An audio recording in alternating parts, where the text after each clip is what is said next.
আগের পিছের সমস্ত গুনাহ আল্লাহ মাফ করেছেন, কোনো গুনাহ আপনার নাই।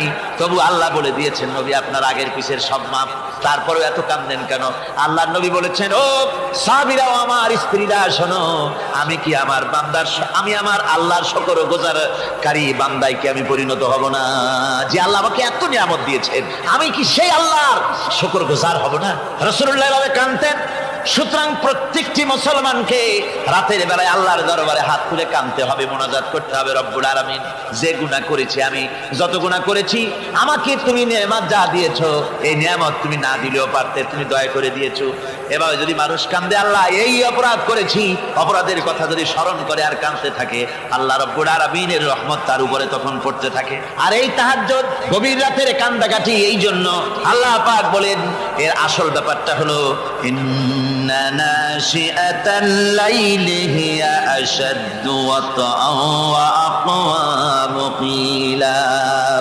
আসল ব্যাপার হলো এই প্রকৃতপক্ষে রাতের বেলায় যে নামাজটা হয়, শয্যা ত্যাগ করে মানুষ যে নামাজ পড়তে দাঁড়ায়, এতে করে তার আত্মসংযমের ট্রেনিং হয়ে যায়, আল্লাহর সঙ্গে মহব্বত কায়েম হয়ে যায়।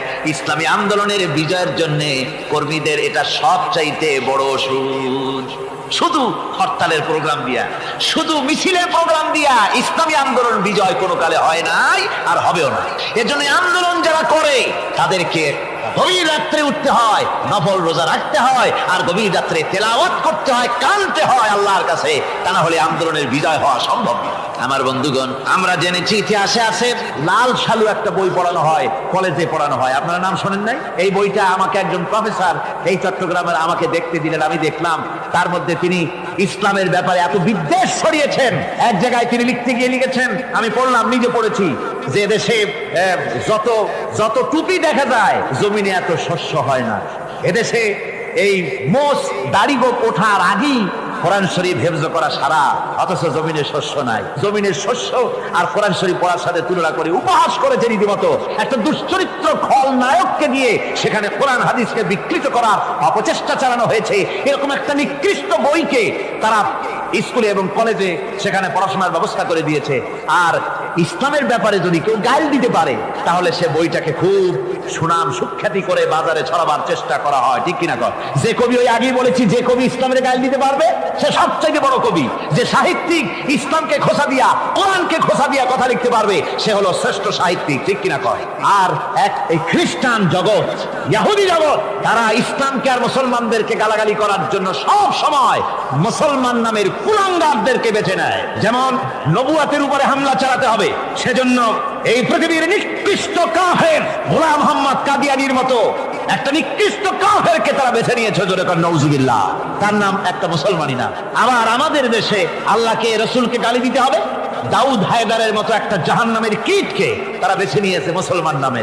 আবার রসুলকে গালি দিতে হবে, হযরত আয়েশা সিদ্দিকা রাদিয়াল্লাহু তাআলা আনহাকে গালি দিতে হবে, সেজন্য মুসলমান নামের কলঙ্ক সালমান রুশদি নামক এক শয়তানকে এই ইহুদিরা বেছে নিয়েছে, ঠিক কিনা কর? কিন্তু এখন সালমান রুশদি যাবা কোথায়? এখন সালমান রুশদির উপরে যিনি হুকুম হজ জারি করেছিলেন, ইমাম খোমেনি বেঁচে নাই, কিন্তু তার হুকুম এখনো বেঁচে আছে। উনি অর্ডার করেছেন, যেখানে পাও সেখানে হত্যা করো, ফাকতুলু সালমান রুশদি হাইসু ওয়াজাদতুম, ওরে যেখানে পাও সেখানে হত্যা করো। এখন ওর দশা হয়েছে এই, চেহারা সার্জারি করে ডরিয়া, তারপরে এখন লা ইয়ামুতু ফিহা ওয়ালা ইয়াহইয়া, সে বাইসাও নাই মরিয়াও নাই, এমন অবস্থা আছে। আমার ভাইরা, আমার মুসলমান মদও যদি খায়, জিনাও যদি করে, রাসূলকে যখন কেউ গালি দেয়, তখন মনে করে আমি একটা অপরাধ করেছি, ঠিক, আমি মদ খাইছি, অন্যায় করেছি, আমি নামাজ পড়ি না, অন্যায় করেছি, কিন্তু আমার রাসূলকে গালি দিয়েছে, ওরে যদি পাই ওর কাঁচা কলিজা চাবায় খাবো, ঠিক কিনা কর? সুতরাং আজকে এইভাবে করে আমার দেশের শিক্ষা ব্যবস্থাকে নষ্ট করা হয়েছে এই ধরনের বই পড়িয়ে। এবং এক শ্রেণীর শিক্ষক আছেন যারা কলেজ ইউনিভার্সিটিতে অপ্রাসঙ্গিকভাবে ইসলামকে গালাগালি করে, আল্লাহকে গালি দেয়, ইসলামকে গালি দেয়, মুসলমানদেরকে গালি দেয়। বরদাস্ত করতে পারি না। বলি বন্ধুরা, ইসলাম যদি ভালোই না লাগে, তাহলে নামটা মুসলমানি নাম রাখছেন কেন? ঘোষণাটা দিয়ে দেন, আমরাও জানাজা না পড়াবার হাত থেকে বেঁচে যাই, ঠিক কিনা? সুতরাং এরা ওই জায়গায় বসে আছে আমাদের সন্তানদের মস্তিষ্ককে বিকৃত করার জন্য। আল্লাহ রাব্বুল আলামিন বলেন এভাবে করে ওয়াল্লাযীনা লা ইয়াদউনা মা'আল্লাহি ইলাহান আখারা ওয়া লা ইয়াকতুলুনান নাফসাল্লাতী হারামাল্লাহু ইল্লা বিল হক। তারা হত্যা থেকে বিরত থাকে, মানুষকে হত্যা করে না। ওয়ালা ইয়াজনুন, আর তারা ব্যভিচার করে না, জিনা ব্যভিচার করে না। জিনা ব্যভিচার সম্পর্কে কোরআন শরীফ বলছে ওয়ালা তাকরাবুজ জিনা ইন্নাহু কানা ফাহিশাতান ওয়া সাআ সাবিলা। জিনা করা তো দূরের কথা, আল্লাহ পাক বলছেন জিনার নিকটবর্তী হয় না। জিনার নিকটবর্তী মানুষ হয় কিভাবে? জিনার নিকটবর্তী হওয়ার জন্য কতগুলি উপকরণ এবং উপাদান আছে। তা হচ্ছে অশ্লীল নৃত্যগীত, তা হচ্ছে যৌন আবেদনমূলক পত্র পত্রিকা, তা হচ্ছে অশ্লীল ছায়াছবি, তা হচ্ছে নারী সৌন্দর্যের প্রদর্শনী। এই সব জিনিসগুলি মানুষকে জেনার দিকে আকৃষ্ট করে। এসব কি আমাদের সমাজে চালু আছে? আমাদের সমাজে আছে? তো জেনার উপকরণ কি কি বললাম? জেনার উপকরণ হচ্ছে সহশিক্ষা, জেনার উপকরণ হচ্ছে নারীর সৌন্দর্য প্রদর্শনী, জেনার উপকরণ হচ্ছে অশ্লীল পত্র পত্রিকা এবং অশ্লীল ছায়াছবি। এগুলি মানুষকে জেনার দিকে আকৃষ্ট করে, উদ্বুদ্ধ করে। এসব আমাদের সমাজে চালু আছে। ব্যাঙ্গের ছাতার মতো ভিডিও ক্লাব চালু হয়েছে শহরের কোনায় কোনায়, রাস্তার মোড়ে মোড়ে, আর এ দিয়ে ছবি এনে মানুষ দেখতে থাকে আর চরিত্র নষ্ট হতে থাকে। এরপরে রয়েছে সহশিক্ষার ব্যবস্থা, রয়েছে নারীদের বেপরদিগি সৌন্দর্যের প্রদর্শনী, আর রয়েছে যৌনাবেদনমূলক পত্র পত্রিকা। আর পত্র পত্রিকার কাজই হচ্ছে এখন যৌন সুশ্রী দেওয়া আর ইসলামকে গালি দেওয়া। বর্তমান সরকারের আমলে 1991 সনের জানুয়ারি থেকে শুরু করে, যখন সরকারের স্থিতিশীলতা ছিল না, জানুয়ারি ফেব্রুয়ারি মাস থেকে নিয়ে আজ পর্যন্ত বর্তমান সরকার প্রায় 138টি সাপ্তাহিক, পাক্ষিক, মাসিক, দৈনিক পত্রিকার ডিক্লারেশন দিয়েছেন। এতগুলি পত্রিকা, আর সমস্ত পত্রিকায় ওনারা ঘোষণা করেছেন যে আমরা সাংবাদিকতার সর্বোচ্চ স্বাধীনতা দিয়েছি। আর এই সর্বোচ্চ স্বাধীনতার সুযোগ নিয়ে প্রত্যেকটি পত্রিকা, অলমোস্ট প্রায় প্রত্যেকটি পত্রিকা ইসলামকে গালি দিচ্ছে। আর কিছু পত্রিকা সমাজে চালু হয়েছে, বাংলাদেশে চালু হয়েছে ভারতের রয়ের টাকায়। ভারতের রয়ের টাকা দিয়ে যে পত্রিকা, দৈনিক এবং সাপ্তাহিক পত্রিকা চালু হয়েছে, তার ভিতরে রয়েছে দৈনিক ভোর এবং আজকের কাগজ, সাপ্তাহিক পূর্বাভাস। ভারতের রয়ের টাকা দিয়া পরিচালিত এই কাগজগুলি গোটা বাংলাদেশের জাতি সত্তাকে দ্বিধা বিভক্ত করার জন্য সর্বাত্মক প্রচেষ্টা তারা চালাচ্ছে। এরা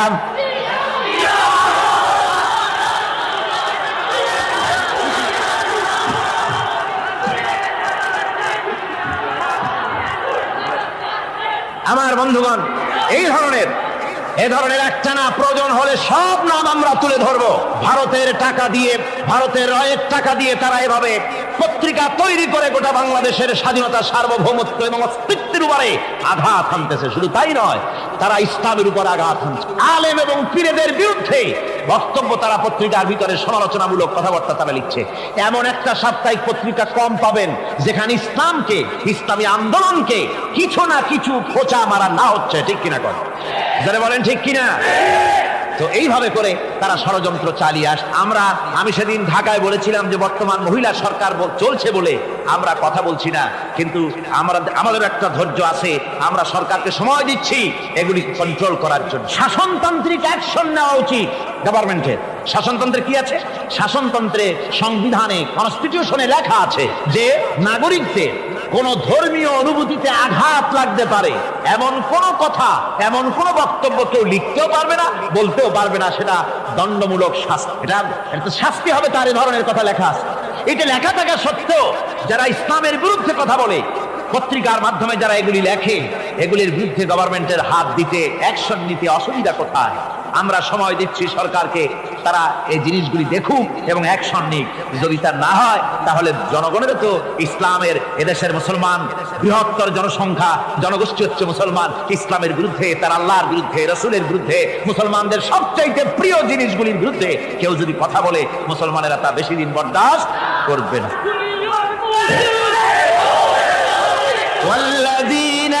আল্লাহ পাকের বলেন ইউদাআফ লাহুল আযাবু ইয়াওমাল কিয়ামাতি ওয়া ইয়াখলুদু ফীহি মুহানা। এই সব কাজ যারা করবে, আল্লাহকে বাদ দিয়ে যারা আল্লাহকে বাদ দিয়ে অন্যকে মাবুদ বলে ডাকবে আর হত্যা করবে, জিনা করবে, আল্লাহ বলেন তাদেরকে কিয়ামতের দিন পুনঃ পুনঃ আযাব দেওয়া হবে। আর তাদেরকে ওয়ায়াখলুদ ফীহি মুহানা, তারা বড় লাঞ্ছনার জীবন যাপন করবে, সেখানে লাঞ্ছনার সাথে তারা বসবাস করবে। ইল্লা মান তাবা ওয়া আমানা ওয়া আমিলা আমালান সালিহান ফাউলাইকা ইউবাদদিলুল্লাহু সাইয়্যাতিহিম হাসানাত ওয়া কানা আল্লাহু গফুরার রহিমা। ইল্লা মান তাবা, এই সমস্ত আযাব থেকে বাঁচবে কারা? বাঁচবে সেই সব লোক যারা তওবা করেছে এবং নেক আমল করেছে। ফাউলাইকা ইউবাদদিলুল্লাহু সাইয়্যাতিহিম হাসানাত, আল্লাহ রাব্বুল আলামিন তাদের অন্যায় ত্রুটিপূর্ণ কাজগুলিকে ভালো দিয়ে বদলে দিবেন। সুবহানাল্লাহ ওয়া বিহামদিহি। ওয়া কানা আল্লাহু গফুরুর রহিমা, আর আল্লাহ পাক হচ্ছেন বড় ক্ষমাশীল এবং দয়াবান। এই সুসংবাদ তাদের জন্য যাদের জীবন নানা প্রকারের অপরাধে কলঙ্কিত করেছে যারা, এবং নিজেদেরকে সংশোধন করতে এখন ইচ্ছুক। জীবনে বহু গুনাহ করেছে, হারামি, বদমাশি, জিনা, ব্যভিচার করেছি, এখন জীবনকে সংশোধন করতে চায়। এদের জন্য আল্লাহ রাব্বুল আলামিন এই সাধারণ ক্ষমা ঘোষণা করেছেন, জেনারেল এমনেস্টি ঘোষণা করেছেন। সাধারণ ক্ষমা ঘোষণা করে দিলেন যে তোমরা এখনো যদি হেদায়েত হতে চাও, চূড়ান্ত ধ্বংস থেকে যদি বাঁচতে চাও, তাহলে আমি তোমাদের জন্য তওবার পথ খুলে রেখেছি। আল্লাহ যদি এই তওবার পথ খুলে না দিতেন, তাহলে মানুষ হতাশায়, নিরাশায় শয়তান হয়ে যেত। তার মানে আরো পাপ করত। যখন আর কোনো গুনাহ যখন মাফই হবে না, তখন আর কি করা যায়? আরো বেশি পাপের মধ্যে লিপ্ত হয়ে যায়। আমার ভাইরা, আল্লাহ রাব্বুল আলামিন মানুষের জন্য তওবা করার জন্য, গুনাহ মাফের জন্য দরজা খুলে রেখেছে। ইবনে জারীর তাবারীর একটি বর্ণনা এসেছে, হযরত আবু হুরায়রা রাদিয়াল্লাহু তাআলা আনহু তিনি বলছেন যে আমি ইশার নামাজ পড়ে মসজিদে নববী থেকে ইশার নামাজ পড়ে ঘরে আসতেছিলাম। ঘরে আসার সময় দেখি আমার দরজার কাছে একজন মহিলা দাঁড়ান। সে আমাকে সালাম বলল, আমি তাকে তার সালামের জবাব দিয়ে ঘরের মধ্যে প্রবেশ করলাম। কিছুক্ষণ পরে মহিলা দরজায় নক করলেন। আমি দরজা খুলে জিজ্ঞেস করলাম কি চাও? তিনি বললেন যে আমি শয়তানের ওয়াসওয়াসায় পড়ে জিনা করেছি এবং এই জিনা করার পর আমি গর্ভবতী হয়েছি, এরপরে একটা সন্তান হয়েছে, আমি সেই সন্তানকেও মেরে ফেলে দিয়েছি। এখন আমার বাঁচার পথ, আমার এখন এই গুনাহ মাফ হওয়ার পথ। হযরত আবু হুরায়রা রাদিয়াল্লাহু তাআলা বলছেন যে অসম্ভব, তোমার এই গুনাহ মাফ হবে। মহিলা তখন যাওয়ার সময় কাঁদতে কাঁদতে কপালে আঘাত করতে করতে যাচ্ছিল যে আরে শরীরের এই রূপ, এই যৌবন, এই সৌন্দর্য কি তৈরি হয়েছিল জাহান্নামের আগুনে জ্বলার জন্য? এইভাবে করে চিৎকার দিতে দিতে মহিলাটা। হযরত আবু হুরায়রা বলেন আমি সকালবেলায় আল্লাহ রাসূলের সঙ্গে ফজরের নামাজ আদায় করে আল্লাহর নবীকে ঘটনা শোনালাম, বললাম হে রাসূল আমি তো মহিলাকে এই রকম জবাব দিয়ে। হযরত আবু হুরায়রা দৌড়ে গেলেন, বললেন আমি ছুটতে লাগলাম, এমন ভুল আমি কথা বলেছি। মহিলা তো হতাশ হয়ে গিয়েছে, তিনি খুঁজতে খুঁজতে মহিলাকে পেয়ে গেলেন, যে বললেন ও মহিলা, আল্লাহর হাবিব তোমার সম্পর্কে এই কথা বলেছেন, তুমি যদি তওবা করো আল্লাহ রাব্বুল আলামিন তোমাকে মাফ করে দিবেন, আর তোমার দোষ ত্রুটিগুলির বিনিময় আল্লাহ তোমাকে নেক দিয়ে বদলায় দিবেন, তোমাকে আল্লাহ মাফ করবেন। মহিলা শোনা মাত্র আল্লাহু আকবার বলে চিৎকার মেরে সেজদায় পড়ে গেলেন। তিনি প্রাণ ভরে কাঁদলেন আর বললেন আল্লাহ তোমার দরবারে শুকরিয়া আদায় করি যে আমার মতো গুনাহগারের জন্য তুমি যে তওবার দরজা খোলা রেখেছো। তিনি তার নিজের দাসীকে এবং তার বাচ্চাকে, কৃত দাসীকে আল্লাহ শকরার্থে মুক্ত করে দিলে। আমার ভাইয়েরা, এভাবে করে যারা নাকি আল্লাহর দরবারে যারা এভাবে মাপ চায়, আল্লাহ পাক তাদেরকে মাফ করে দিবেন। তওবা করার জন্য রব্বুল আলামিন পথ খুলে রেখে দিয়েছেন। আবার অন্য হাদিসে এসেছে হযরতে রাসূল পাক সাল্লাল্লাহু আলাইহি ওয়াসাল্লামের কাছে এক বৃদ্ধ এসে বলেছিলেন হে আল্লাহর নবী, আমি যত গুনাহ করেছি সমস্ত গুনাহ যদি দুনিয়ার মানুষেরকে ভাগ করে দেওয়া হয়, তাহলে একযোগে সব মানুষকে তার ডুবাইয়া ছাড়বে, এত গুনাহ আমি করেছি। এমন কোন গুনাহ নাই যে আমি করি নাই। হে আল্লাহর রাসূল, আমার এই গুনাহ মাফ হবে না। আল্লাহর নবী বলেন তুমি কি মুসলমান হয়েছো? লোকটি বলল হুজুর আমি মুসলমান হয়ে গেছি। আশহাদু আল্লা ইলাহা ইল্লাল্লাহু ওয়াহদাহু লা শারীকা লাহু ওয়া আশহাদু আন্না মুহাম্মাদান আবদুহু ওয়া রাসূলুহু। পড়েন সবাই, আশহাদু আল্লা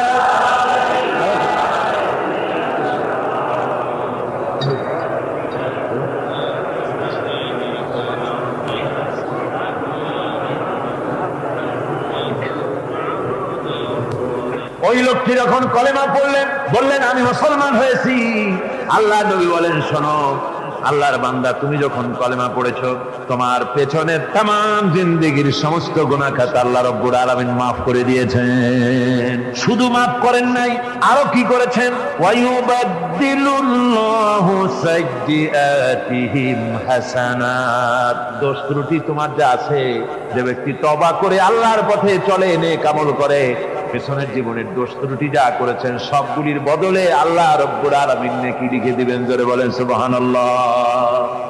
তার মানে হচ্ছে, জীবনে যত অপরাধ করেছিল, তওবা করে যখন ভালো কাজ করবে, আর পেছনের কথাগুলি যখন মনে করবে গভীর রাত্রে, আল্লাহ আমি এই ধরনের পাপ করেছিলাম, চুরি করেছি, ডাকাতি করেছি, জেনা করেছি, মদ খেয়েছি, মিথ্যা কথা বলেছি, এই সব কথা বলে যত অনুশোচনা করবে আর অনুতপ্ত হবে, চোখ দিয়া যত পানি পড়বে, নতুন নতুন করে তার আমল নামায় আল্লাহ নেকি লিখতে থাকবেন। জোরে বলেন সুবহানাল্লাহ। রব্বুল আলামিন তার বান্দাকে এত ভালোবাসেন, একজন সাহাবী কতগুলি পাখির বাচ্চা নিয়ে রাসূলের কাছে হাজির হয়েছেন। আল্লাহ নবী বলেন, এই পাখির বাচ্চাগুলি আনলা কেন? সাহাবী বলেন, হুজুর এই পাখির বাসাটা ভেঙে গিয়েছিল, বাচ্চাগুলি যখন ধরলাম, ওর মা আমার মাথার উপরে ঠোকলাতে লাগলো, সে নিজের জীবনের মায়াকে উপেক্ষা করে বাচ্চাগুলিকে হেফাজত করার জন্য আমার উপরে ঝাঁপিয়ে পড়লো। আমি নিয়ে এসেছি এখানে, এই দেখুন ঘরের মধ্যে ঢুকেছে, এখানে ওই পাখিটা এসেছে। আমি রাসূলকে দেখাতে এলাম প্রাণী জগতে মায়ের সন্তানের প্রতি কত মায়া, সেটা দেখাতে এলাম। আল্লাহর নবী বলেন, ও সাহাবী, প্রাণী জগতে সন্তানের প্রতি মায়ের কতটুকু মহব্বত, তুমি তাই আমাকে দেখাতে এসেছো। শোনো, এই প্রাণী জগতের সন্তানের প্রতি মায়ের যত মহব্বত, তার চাইতে লক্ষ কোটি গুণে বেশি মহব্বত বান্দার প্রতি আল্লাহ রব্বুল আলামিনের। মহব্বতকে, করুণাকে, রহমতকে, ভালোবাসাকে 100 ভাগ করা হয়েছে। 100 ভাগ করে 99 ভাগ আল্লাহ নিজের কাছে রেখেছেন, আর একটা ভাগ তামাম পৃথিবীর প্রাণী জগতে আল্লাহ ছড়াই দিয়েছেন।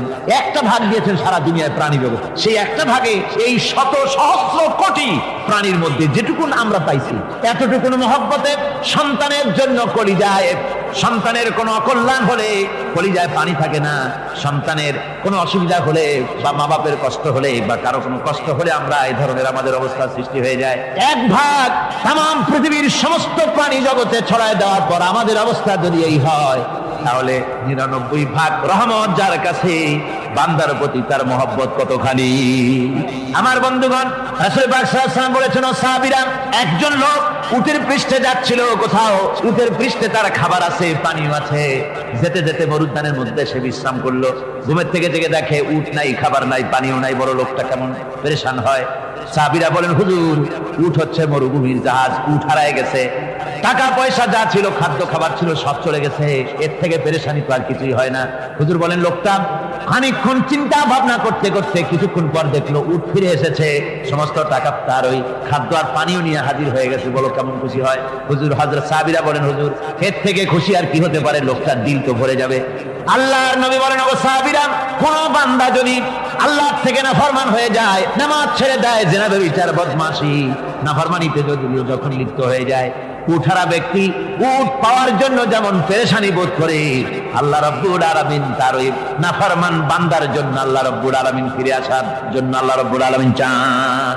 বান্দা যখন, নাফরমান বান্দা নিজের গুনাহ বুঝতে পেরে যখন সেজদায় পড়ে গিয়া কান্দে, রব্বুল আলামিন আমার গুনাহ মাফ করে দাও, এইভাবে যখন কাঁদতে থাকে, রব্বুল আলামিন আল্লাহর হাবিব বলেন, উঠারা ব্যক্তি উঠ ফেলে পড়ে, ওই ব্যক্তি যত খুশি হন। কোন নাফরমান বান্দা যখন সেজদায় পড়ে যায়, আল্লাহ রাব্বুল আলামিন এর চাইতে লক্ষ কোটি গুণে বেশি খুশি হয়ে যান। আল্লাহ পাক হচ্ছেন রহমান রহিম, গাফুরুর রহিম। পৃথিবীতে এমন কে আছে আপনি আমাকে বলেন? এমন কে আছে অপরাধ করবে না আর সে বলবে আয় তোরে মাফ করে দেই? বলেন এরকম আছে নাকি? কেউ বলেন আছে? এমন কি বাপ মা ছেলে অন্যায় করেছে, বাপ মার দিল চায় ছেলেটা যদি মাফ চাইতো, বড্ড ভালো হতো, ওর সাথে প্রাণ ভরে কথা বলতাম, দুটোর সাথে জড়িয়ে নিতাম, কিন্তু মুখ খুলে বলে না যে অপরাধ করেছিস মাফ চাইয়া যা, এরকম বলে। মাও বলে না, বাপেও বলে না, কিন্তু একমাত্র মহান সত্য রব্বুল আলামিন বান্দা যখন গুনাহ করে, আল্লাহ ডাকে, বান্দারে গুনাহ করেছিস ফিরে আয়, আমি তোরে মাফ করে দেব। গুনাহ করেছিস ফিরে আয়, জিনা করেছিস ফিরে আয়, মদ খেয়েছিস ফিরে আয়, মানুষ হত্যা করে করেছিস ফিরে আয়, চুহুরি করেছিস ফিরে আয়, আগুন পূজা করেছিস ফিরে আয়, মাটি পূজা করেছিস, সূর্য পূজা করেছিস, যা করেছিস না কেন ফিরে আয়, আমাকে ডাক দে, আমি তোর জিন্দেগির গুনাহ আমি আল্লাহ মাফ করে দেব। এই জন্য আল্লাহ রাব্বুল আলামিনকে যখন কোন বান্দা একবার ডাকে, দিল থেকে কলিজা থেকে একটা ডাক যদি দেয় আল্লাহ, হাজার ডাকের তুলনায় একটা ডাক আল্লাহ, কলিজা থেকে ডাক, এই ডাকটা কোথা থেকে? কলিজা থেকে। দিল সে जुबान निकलती है, असर रखती है पर नहीं मगर ताकते परवास रखती है। অন্তর থেকে যে কথা বেরোয় তা প্রভাব বিস্তার করে। কলিজা থেকে যদি কেউ ডাক দেয় আল্লাহ, কলিজার একটা ডাক আলাদা না? বলেন আলাদা কিনা? কলিজা থেকে ডাক বলেন না সবাই আল্লাহ। কলিজা থেকে একটা ডাক যদি কেউ ভাবে আল্লাহকে ডাক দেয় আল্লাহ, আল্লাহ রাব্বুল আলামিন বান্দা যখন একবার ডাক দেয় আল্লাহ তখন 70 বার লাব্বাইক বলেন, 70 বার সাড়া দিয়া বলে বান্দা কি চাও, আমি তোর কাছে হাজির, কি চাস বল আমাকে, আমি মাফ করে দেব। সুতরাং আল্লাহ রাব্বুল আলামিন বলছেন আমার কাছে ক্ষমা চাও, মাফ চাও, আমার কাছে মাফ চাও, যত মাফ চাইবে আমি মাফ করে দেব। পৃথিবীতে এমন কেউ নাই যার কাছে বেশি চাইলে তিনি খুশি হবেন। আল্লাহ রাব্বুল আলামিন এমন এক সত্তা যার কাছে যত বেশি চাওয়া যাবে তিনি তত বেশি খুশি হবেন। হর হমেশা দেনে কো वो तैयार है जो न मांगे उससे वो बेजार है। যত বেশি চাওয়া যায় আল্লাহর কাছে আল্লাহ তত খুশি হন, আর যে ব্যক্তি চায় না আল্লাহর কাছে আল্লাহ তার উপরে বেজার হয়ে যায়। ওয়ামান তাবা ওয়া আমিলা সালিহান ফাইন্নাহু ইয়াতুবু ইলাল্লাহি মাতাবা। আর যারা তওবা করে নেক আমল করে তার আল্লাহর দিকে ফিরে আসে, যেমনটি তার আশা উচিত তেমন ভাবে সে আল্লাহর কাছে ফিরে আসে, তার মানে হলো তওবা মাফ, তওবা কবুল করার জন্য, গুনাহ মাফ করার জন্য পৃথিবীতে কেউ নাই। আছে কেউ? গুনাহ কি কেউ মাফ করতে পারে? দুনিয়ায় কেউ পারে? আকাশে কেউ পারে?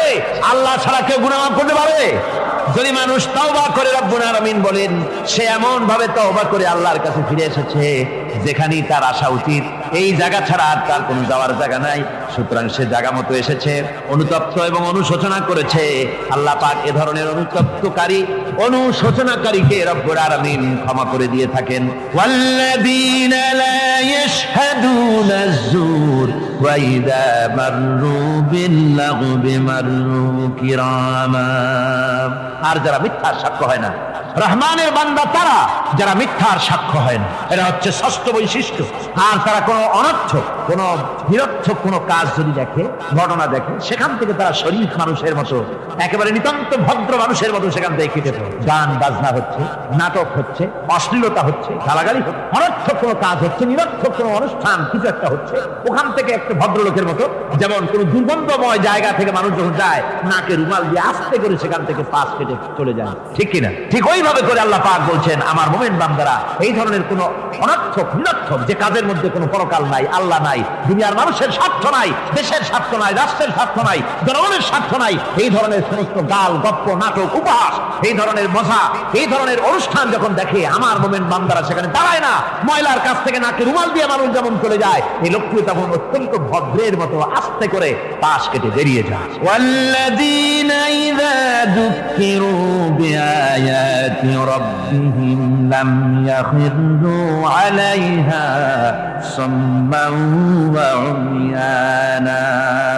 আর আমার বান্দাদের 7 নম্বরের রহমানের বান্দা, খাঁটি বান্দা যারা, তাদের 7 নম্বরের বৈশিষ্ট্য হচ্ছে এই যে ওই সমস্ত বান্দারা তাদের কাছে যখন আমার আয়াতকে শোনানো হয়, আমার কোরআন তেলাওয়াত করে আমার আয়াত করে যখন নসিহত শোনানো হয়, তখন তারা বোবার মতো বদিরের মতো বসে থাকে না। তারা বুঝতে পেরেছেন? রহমানের খাঁটি বান্দা যারা, তাদের কাছে কোরআনের কথা ওয়াজ করে যখন শোনানো হয়, আল্লাহর কালাম যখন শোনানো হয়, আয়াত পড়ে পড়ে যখন নসিহত শোনানো হয়, লাম ইয়াখিরু আলাইহা সুম্মান ওয়া উময়ানা, তখন ওই ব্যক্তি অন্ধ এবং বধিরের মতো চুপ করে বসে থাকে না, বরং আমল করা শুরু করে দেয়। জোরে বলেন সুবহানাল্লাহ।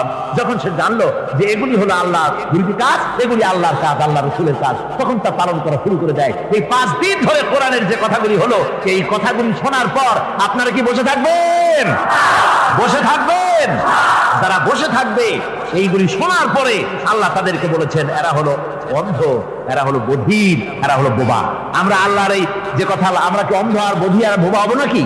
আমরা হবো না। আমরা অন্ধ নয়, বধির নয়, বোবা নই, বরং আল্লাহ যা বলেছেন, যা শুনলাম সামি'না ওয়া আতানা, এই 5 দিন ধরে যা শুনলাম আল্লাহর কথা। কার কথা শুনলাম? আর সমস্ত কথা আমরা আমল করবো। জোরে কোন আমিন। আল্লাহ যেন কবুল করেন। জোরে কোন আমিন। আমল করা কি? বসে না থাকা কি? বসে না থাকা হচ্ছে যা শুনলাম, আল্লাহর যা ফরজ, যা হুকুম, তা মানবো। আল্লাহ যা নিষেধ করেছেন তার থেকে ফিরে থাকবো, এটাই হলো কাজ। এরপরে রব্বুল আলামিন বলেন, ওয়াল্লাযীনা ইয়াকুলুনা রাব্বানা হাব লানা মিন আজওয়াজিনা ওয়া যুররিয়্যাতিনা কুররাতা আয়ুন ওয়াজআলনা লিল মুত্তাকিনা ইমামা। রহমানের বান্দা 8ম নম্বর এবং শেষ নাম্বার হচ্ছে এটা বৈশিষ্ট্য এই যে তারা রহমানের যারা খাঁটি বান্দা, আল্লাহর যারা খাঁটি বান্দা, তারা রব্বুল আলামিনের কাছে মুনাজাত করে, আমার রব, আয় আমার আল্লাহ, হাবলানা মিন আজওয়াজিনা ওয়া যুররিয়াতিনা, আমাদের এবং আমাদের স্ত্রীদের আর আমাদের সন্তানদেরকে তুমি দয়া করে আমাদের চক্ষুর শীতলতা বানায় দাও। করে বলেন আমিন। ওয়াজআলনা লিল মুত্তাকিনা ইমামা, আর আমার এই সন্তানদেরকে তুমি মুত্তাকিদের ইমাম বানায় দাও। শুধু মুত্তাকি বানায় না, মুত্তাকিদের নেতা বানায় দাও। জোরে বলেন সুবহানাল্লাহ। এই কথা, এই সূরাটা, এইটা তখনকার কথা যখন এই মুমিনদের মক্কি সূরা, তো এটা যখন মক্কা শরীফে দেখা গেল যে মুসলমানেরা, যিনি ইসলাম কবুল করেছেন তার বাপ কাফের, যিনি ইসলাম কবুল করেছেন কারো বাপ কাফের, কারো মা কাফের, কারো সন্তান কাফের, কারো মেয়ে কাফের, কারো জামাই কাফের, সব প্রিয়জনেরা কুফরি হালতে আছে। আর এগুলি দেখে তাদের চক্ষুর মধ্যে কাঁটা বিঁধতেছিল, চক্ষু জর্জরিত হয়ে যাচ্ছিল। নিজের সন্তানের চেহারা যত ভালো হোক, সন্তান যতই শিক্ষা দীক্ষা থেকে যতই উন্নত আর ভালো হোক না কেন, সে যদি জাহান্নামের দিকে অগ্রসর হতে থাকে, কোন নেককার ইমানদার পিতার মনে তার সান্ত্বনার কারণ হতে পারে না। সে তখন আল্লাহর দরবারে, আল্লাহ পাক বলেন, ওই মুমিন বান্দারা আমার কাছে দোয়া করে যে রব্বুল আলামিন আমার সন্তানদেরকে, আমার স্ত্রীদেরকে আমার চোখের শীতলতা বানাও, তাদের আমল আখলাক কেমন বানাও, যাতে আমাদের চক্ষু ঠান্ডা হয়ে যায়। জোরে বলেন আমিন। জোরে বলেন আমিন। সন্তানদের জন্য আল্লাহর কাছে দোয়া করতে হবে। আপনারা দেখেন, চোখের সামনে দেখতে পাচ্ছেন সন্তান সিনেমায় যাচ্ছে, সন্তান নামাজ পড়ে না, সন্তান রোজা রাখে না, সন্তান মানুষের তৈরি করা মতাদর্শের পেছনে স্লোগান দিচ্ছে, দৌড়াচ্ছে, আর আপনি পিতা হয়ে তাকে ঠেকাচ্ছেন না। ওই ছেলে তো জাহান্নামে যাচ্ছে, আপনার দরদ হওয়া উচিত, ওই ছেলেকে ফিরানো দরকার আর আল্লাহর কাছে দোয়া করা দরকার। আমার বন্ধুগণ, দোয়া আল্লাহ নিজেই শিখাই দিচ্ছেন, দোয়া করো। পড়েন আমার সাথে, রব্বানা হাব লানা মিন আজওয়াজিনা ওয়া যুররিয়্যাতিনা কুররাতা আয়ুন ওয়াজআলনা লিল মুত্তাকিনা ইমামা। উলাইকা ইউজজাউনাল গুরফাতা বিমা সাবারু ওয়া ইউলাক্কাউনা ফিহা তাহিয়াতান ওয়া সালামা। আল্লাহ পাক বলেন, এই সব লোকদের জন্য তারা যে সবর করেছিল, সেই সবরের কারণে আমি তাদের উত্তম জাযা দান করব। আর তাদের জন্য ফেরেশতারা চতুর্দিক থেকে, ফেরেশতারা তাদের জন্য সম্বোধন করবে, তাদেরকে সম্বর্ধনা দিবে, ফেরেশতারা তাদের সম্বর্ধনা দিবে। ওয়াল মালাইকাতু ইয়াদখুলুনা আলাইহিম মিন কুল্লি বাবিন সালামুন আলাইকুম বিমা সাবারতুম ফানি'মা উকবাদ-দার। চতুর্দিক থেকে ফেরেশতারা আসতে থাকবে, আর তারা সালাম দিতে থাকবে, তাদেরকে সম্বর্ধনা দেবে বেহেশতীদেরকে, আর বলবে তোমাদের জন্য এই পরকালের এই ঘরটাই, জায়গাটা কতই না উত্তম করে আল্লাহ তৈরি করে রেখেছেন। বলেন সুবহানাল্লাহ। সালামুন আলাইকুম। আল্লাহ বলছেন, উলাইকা ইউজজাউনাল গুরফাতা বিমা সাবারু, তোমরা যে সবর এখতিয়ার করেছিলে সেজন্য আজকে তোমাদের জন্য আমি এই বিরাট নিয়ামত তোমাদের জন্য রেখেছি। দিনকে চালু করতে গেলে, ইসলামী আন্দোলন করতে গেলে বিপদ আসে, আর সেই বিপদে সবর এখতিয়ার করতে হয়। কত ভয় আসে, লোভ আসে, কত কিছু আসে, এগুলিকে উপেক্ষা করে যারা ইসলামী আন্দোলনের জন্য নফসের খায়েশকে, আরামকে হারাম করে দিয়ে আন্দোলনে যারা ঝাঁপিয়ে করতে পারে, তাদের জন্য আল্লাহ পাক এই সমস্ত নিয়ামত রেখে দিয়েছেন। কুল মা ইয়াবাউ বিকুম রাব্বি লাউলা দুআউকুম ফাকাদ কাযযাবতুম ফাসাউফা ইয়াকুনু লিজামা। ও নবী, আপনি এদেরকে বলেন, আপনি এই লোকগুলিকে বলেন যে তোমাদের ব্যাপারে আল্লাহর কি প্রয়োজন পড়েছে। যদি তোমরা আল্লাহকে নাই ডাকো, আল্লাহর কাছে যদি দোয়া না করো, যদি হাত না পাতো, আল্লাহ কি যদি না ডাকো, তাহলে তোমাদের কি আল্লাহর দরকার? ফাকাদ কাযাবতুম, তোমরা তো অস্বীকার করে চলছো। ফাসাউফা ইয়াকুনু লিযামা, খুব তাড়াতাড়ি করে তোমরা বুঝতে পারবে, এমন অবস্থা, এমন আযাব আসবে যে তখন তোমাদের প্রাণ বাঁচানোই দায় হয়ে পড়বে। আমার বন্ধুগণ, একটা মানুষের সাথে মানুষের সৃষ্টি আর পাথরও সৃষ্টি, পাথরও একটা মাখলুক, মানুষও মাখলুক। পাথরের সাথে মানুষের পার্থক্য কোথায়? পাথর আল্লাহর দরবারে হাত তুলতে পারে না, আল্লাহকে ডাকতে পারে না, মোনাজাত করতে পারে না। মানুষ ডাকতে পারে, হাত তুলতে পারে, তার হাত দেওয়া আছে। মানুষ হয়ে যদি আল্লাহর দরবারে হাত তুলতে না পারলেন, চোখের পানি যদি না ফেলতে পারলেন, আল্লাহ পাক বলছেন, ও নবী বলে দেন, আপনি বলুন তোমাদের দিয়ে কি প্রয়োজন আল্লাহর? লাউলা দুআউকুম, তোমরা যদি সেই আল্লাহকে যদি না ডাকো, যদি তার কাছে হাত না তোলো, তাহলে তোমাদের দিয়ে আল্লাহর দরকারটা কি? তোমাদেরকে রব্বুল আলামিন তৃণখণ্ডের মতো উড়িয়ে দিবেন, কোন মর্যাদা থাকবে না আল্লাহর কাছে। সুতরাং মর্যাদা পেতে হলে আল্লাহকে ডাকতে হবে, আল্লাহর কাছে চাইতে হবে। এভাবে করে আল্লাহ পাক তার বান্দাদেরকে নির্দেশ করছেন। আমার বন্ধুগণ, এই মোট 8টি বৈশিষ্ট্য ইসলামের আপনার মোমেন বান্দাদের জন্য, রহমানের খাঁটি বান্দাদের জন্য এই 8টি বৈশিষ্ট্য আল্লাহ পাক দান করেছেন। এই 8টি বৈশিষ্ট্য যেন আল্লাহ পাক আমাদের মধ্যে দান করে দেন। জোরে বলেন আমিন, আরো জোরে বলেন আমিন। 8টি বৈশিষ্ট্যের জন্য আল্লাহ পাক বেহেশত রেখেছেন। 8টি বেহেশত কয়টি? এই 8টি বেহেশতের দরওয়াজা আল্লাহ যেন আমাদের জন্য কিয়ামতে খুলে দেন। জোরে কোন আমিন। আমার ভাইরা, আল্লাহ রাব্বুল আলামিন এই কোরআন যে নাজিল করেছিলেন, এই কোরআন দিয়ে এই ধরনের নৈতিক গুণে গুণান্বিত একটা জনসমষ্টি তৈরি করেছিলেন আল্লাহর হাবিব জনাব মুহাম্মদ রাসূলুল্লাহ সাল্লাল্লাহু আলাইহি ওয়াসাল্লাম। আর সেই জনসমষ্টি দিয়ে রাসূল পাক সাল্লাল্লাহু আলাইহি ওয়াসাল্লাম একটি ইসলামী কল্যাণমূলক রাষ্ট্র তৈরি করেছিলেন। রাসূলুল্লাহ কি করেছিলেন? একটা রাষ্ট্র। এই যা বললাম, এই 5 দিন ধরে যা বললাম, এই সব গুণাবলী দিয়ে, এই সব বৈশিষ্ট্য দিয়ে রাসূলুল্লাহ একটা জনগোষ্ঠী তৈরি করেছিলেন। সেই জনগোষ্ঠী নিয়ে মক্কি জিন্দেগি থেকে রাসূলুল্লাহ মদিনায় আসলেন। আর মদিনা এসে রাসূলুল্লাহ এখন রাষ্ট্রপ্রধান হয়ে গেলেন। কি হয়ে গেলেন? রাষ্ট্রপ্রধান, প্রেসিডেন্ট হয়ে গেলেন। রাসূলুল্লাহ আজকে প্রেসিডেন্ট, রাষ্ট্র হলো। আর কোরআন দিলেন সংবিধান হিসেবে, শাসনতন্ত্র হিসেবে। আল্লাহর নবী বললেন, আজকে আমি দেশবাসীকে এমন একটা কনস্টিটিউশন, এমন একটি সংবিধান দেশবাসীকে আমি দিলাম, যেই সংবিধানের বদৌলতে সমাজে আর চুরি থাকবে না, ডাকাতি থাকবে না, জিনা থাকবে না, ব্যভিচার থাকবে না। এর বদৌলতে মানুষ এখন দরজা খুলে ঘুমাতে পারবে, আর কোনো অশান্তি থাকবে না, চুরি হবে না, ডাকাতি হবে না, নারী ধর্ষণ হবে না, হত্যা হবে না, আরামের জমিন হয়ে যাবে, আর মানুষ শান্তিতে বসবাস করতে পারবে। হুজুর বললেন, খায়রুল কুরুনি কারনি, সর্বশ্রেষ্ঠ যুগ হচ্ছে আমার যুগ। আমার বন্ধুগণ, কোরআনের সমাজই ছিল পৃথিবীর সর্বশ্রেষ্ঠ সমাজ। সেই সমাজ ব্যবস্থাকে আমরা ভুলে গিয়েছি।